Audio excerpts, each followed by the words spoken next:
14 years old, I was told that I had only 2 years to live. Welcome to Watch Mojo, and today we're counting down our picks for wild conspiracy theories from around the world that, when the truth came out, were proven not to be theories after all, but history. This is the Maddox, one of the 2 destroyers that were attacked while patrolling international waters in the Gulf of Tonkin near North Vietnam.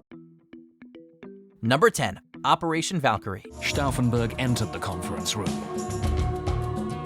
Exactly 7 minutes later, the world would be forever changed. Dating as far back as 1932, there were over 20 assassination attempts on Adolf Hitler's life. Thanks to Tom Cruise's movie Valkyrie, the most well-known of these is the 20th July Plot, aka Operation Valkyrie. Hitler had a military headquarters built for himself in Eastern Europe called Wolfschanze, or the Wolf's Lair. In 1944, the German resistance worked with members of Hitler's staff to blow up the Wolf's Lair, with Hitler inside. With the bomb in place, Stauffenberg told von Freyend that he had to make a phone call and left. Army officer Klaus von Stauffenberg hid a bomb in the bunker, but the resulting explosion left Hitler unharmed.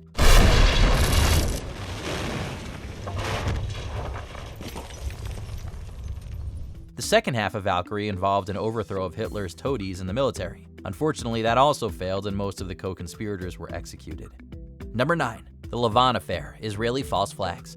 Many conspiracists falsely see Israel as a hidden hand in world affairs. Every once in a while, though, the conspiracies are true. In 1954, Israel launched Operation Susanna, a false flag operation to blow up relations between Egypt and the US and Britain. Israeli intelligence recruited Egyptian Jews to plant bombs inside civilian targets like movie theaters, libraries, and American educational centers. They were meant to explode after closing to avoid casualties. The plan was to blame local militant groups like communists or the Muslim Brotherhood. If successful, the British would be forced to maintain occupation of the Suez Canal. The plot, since known as the Leavon Affair, failed before it began and several conspirators were arrested. Number 8. The Iran-Contra Affair. It was one of America's most notorious presidential scandals that almost cost Ronald Reagan his presidency. Candidate Ronald Reagan made overtures to Iran to delay release of their American hostages and sabotage Jimmy Carter in the 1980 election. As it turned out, the relationship with Iran lasted into Reagan's second term. In 1985, Iran had approached the US, asking for weapons. Unfortunately, their support of Hezbollah in Lebanon was a problem. Hezbollah was holding American hostages at the time.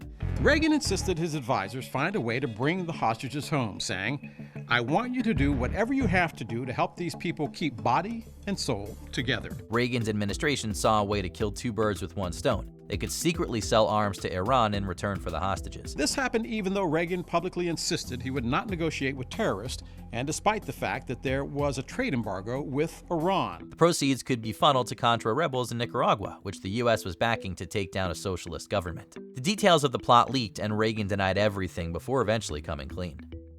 Number 7. The 1990 Testimony of Naira. When Saddam Hussein invaded Kuwait, there were calls for the United States to invade Iraq. But first, President Bush wanted public support. President Bush believed early on in this crisis that it would ultimately be settled with force. That came thanks to the congressional testimony of Naira, a 15-year-old Kuwaiti who claimed to have witnessed horrific human rights violations by Iraqi soldiers. What I saw happen to the children of Kuwait and to my country has changed my life forever. It has changed the life of all Kuwaitis, young and old. The testimony appeared all over the country. Bush repeated her claims for weeks and drummed up the support he needed, liberating Kuwait in less than a month. The problem? Naira, the daughter of the Kuwaiti ambassador to the US, lied. Her testimony was a Kuwaiti propaganda operation. Some of my friends and I distributed flyers condemning the Iraqi invasion until we were warned we might be killed if the Iraqis saw us. The entire thing was arranged by a PR firm and coordinated by the Congressional Committee chairman. So those who suspected there was something fishy were proven right. Number 6. Money laundering and terrorism finance at BCCI. This is a bank which ran completely out of control and a bank which was completely unregulated. Bank of Credit and Commerce International, BCCI, was an international bank created by Pakistani financiers in the early 1970s. Its purported goal was to be an alternative to Western banks for so-called third world countries. They had an anti-colonial mission to break Western barriers to finance for third world nations. Prominent Americans, including President Carter, were used to induce foreign governments to put their governmental deposits in BCCI. In truth, BCCI was a Ponzi scheme for its executives. Worse, BCCI engaged in widespread money laundering. The bank was the premier laundering institution for dictators the world over. BCCI had a secret client list that was a who's who of global villains. The leaders of Iraq, Panama, and the Philippines all washed their money at BCCI, as did Latin American drug lords. BCCI drew the criminal roadmap used by international financiers to this day. By the time BCCI closed down, they had stolen almost $10 billion. This indictment spells out the largest bank fraud in world financial history. Number 5. Operation Condor. It's a sad truth that much of the modern-day turmoil in Latin America can be traced to 20th century interference by the US. Amongst the victims here, Argentines, Uruguayans, Bolivians, Chileans, and Cubans. This was the center for Plan Condor in Argentina. Operation Condor was a widespread effort by the CIA to fight the potential spread of socialism in Latin America. America backed right-wing coups and governments in Argentina, Bolivia, Brazil, Chile, Paraguay, Uruguay, and Peru. Military dictatorships had seized power in the region and employed any method necessary to combat the perceived communist threat. For 20 years, right-wing forces, sometimes even fascists, received covert financial and military support. Assassinations, coups, terrorist plots, there was no line the CIA refused to cross in their war against communism and socialism. Some historians estimate that upwards of 50,000 people across Latin America were killed in these operations. Tens of thousands of others disappeared and hundreds of thousands were imprisoned. Number 4. Colombia's Falsos Positivos. We pasted this poster to represent the 6,402 false positives. The wrongly named false positives. Eastern Colombia and western Venezuela are dangerous regions, mostly controlled by gangs and guerrillas. Residents live in constant terror of assassination or torture. The Colombian military had been waging war against FARC guerrillas in the region for years. Recently, they'd racked up major victories, having broken down FARC's back in the region. Those victories have been tainted by decades of rumors about government atrocities dating all the way back to the late 1980s. In 2015, those rumors were proven to be true. The Colombian military kidnapped and killed thousands of innocent men and boys. The military would kidnap civilians, dress their bodies as FARC guerrillas, and claim victories in the war on drugs. The families who lost loved ones are pointing the finger of blame at the president at the time, Alvaro Uribe. Number 3. Unit 731.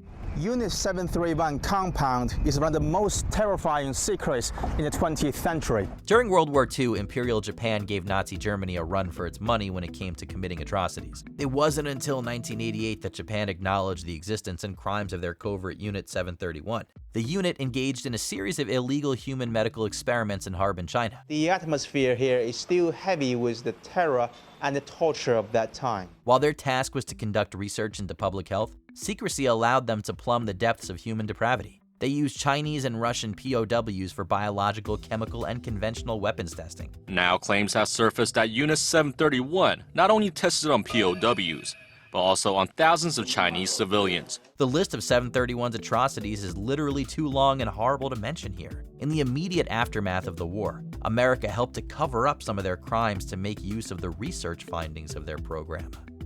Number 2. Bayer Medicine spreads AIDS. A whole generation of haemophiliacs was lost, was wiped out. I want to know what happened. I want the truth. Bayer Pharmaceuticals is best known for aspirin, but as with any big pharma company, they've expanded into other areas of medicine. One of their products in the 1980s was a wildly popular blood clotting factor for hemophiliacs. Unfortunately, that product had a major problem. Contravening federal American law, Bayer had secretly used prisoners and IV drug users to donate blood to manufacture this clotting product. As a result, the product was contaminated by HIV. When the company discovered the problem, they didn't alert the public. Instead, they fixed the problem in America and quietly sold the contaminated product to Latin America, Europe, and Asia. They had to figure out a way, Joe, to make a profit on a product that they could not sell in America. So they made a huge profit. They gave HIV to over 20,000 innocent people. At least 3,000 people in the UK died as a result. At 14 years old, I was told that I had only 2 years to live. Before we continue, be sure to subscribe to our channel and ring the bell to get notified about our latest videos.